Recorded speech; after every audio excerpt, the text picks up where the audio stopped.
the question is, when you leave, what will you be remembered for?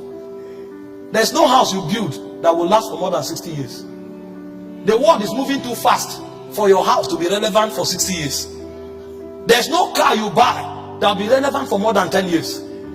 There's no money you have in any account that can exist beyond 2 generations.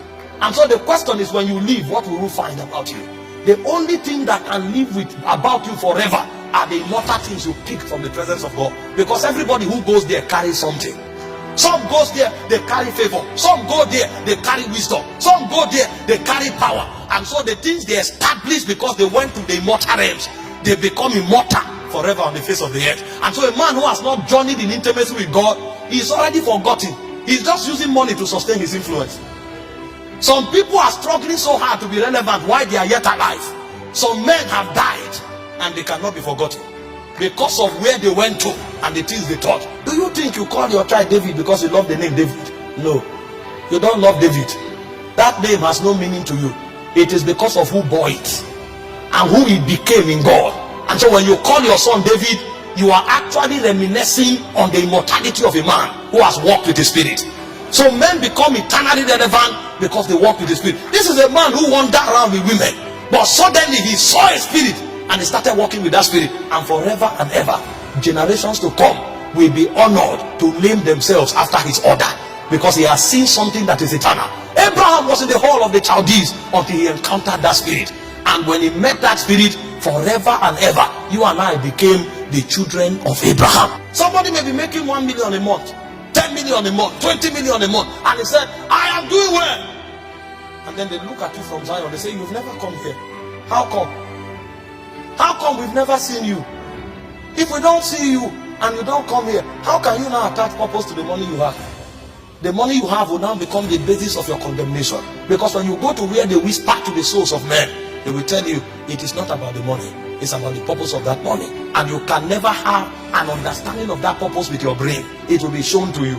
And so the first true benefit of prayer is that in prayer, men are invited to walk with God. This is why the patriarchs of old exalted prayer, because they knew that outside of God they were nothing. And because they now know God forever and ever, their names will never be forgotten. Did you not read about Elijah? Elijah had to be invited to the earth 4 times. God said, no, you have known the glory too much for us to let you go. So you will not die. We will preserve you for another generation. They said the spirit of Elijah came back. And after the spirit of Elijah came back, the 2 witnesses will still come back. A man becomes immortal like God because he has walked too close with God for a world to forget him.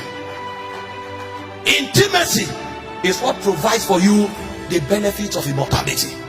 No matter the money you have, no matter the position you occupy, you will be forgotten unless you touch something that comes from the Spirit that is eternal. And so the first benefit of prayer is intimacy. Men of old were wise. They gave their all to prayer. Daniel was in Babylon. The king said nobody should pray to any other god. He was willing to risk his position and to risk his freedom for prayer, because outside of intimacy he has no freedom in the first place. And in Daniel 6:10 the Bible said 3 times. So if you are praying 3 times when they gave a law that nobody should pray, how many times do you pray when there's no law? And he said 3 times the guy prayed facing Jerusalem. He was not afraid to be arrested. And when they arrested him, he didn't apologize. I'd rather be nothing with prayer than to be everything outside of prayer. Because with prayer, I have God. Outside of prayer, I have nothing. These men knew these things and they were willing to give their lives for it. And so the first benefit of prayer is a walk with God. And the reason is simple. Your walk with God makes you immortal. Every other thing you touch will ebb away with time. But the things you pick from the realm of God, they will outlive you.